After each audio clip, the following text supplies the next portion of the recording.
يا حبايبي عاملين ايه؟ اكله سريعه يا جماعه. معايا هنا كبه طماطم اهي، هكبها هنا على الزيت. انا مش عايزاه يسخن ولا حاجه، انا عاملاه في الكبه فهو ما فيهوش ميه، وكده كده انا هحط هنا ميه.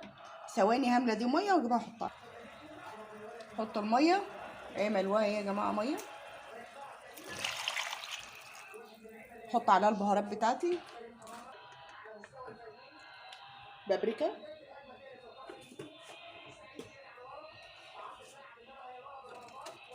كمون.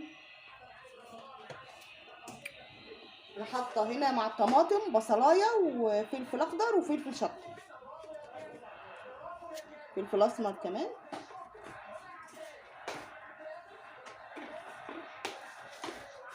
معلقه ملح كبيره، وهسيبهم يغلوا.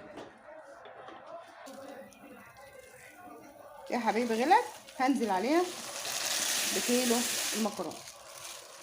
ده كيلو مكرونه يا جماعه، ودي طبعا اسهل طريقه تعملي بيها مكرونه، قسما بالله هتبقى احلى من اللي بتثبتوها. وهوريها لكم بعد ما هتخلص واعتمديها عندك.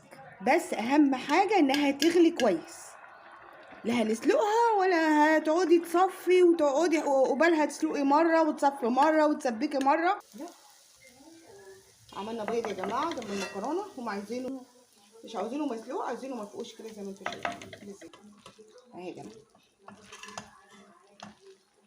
احلى شويه مكرونه.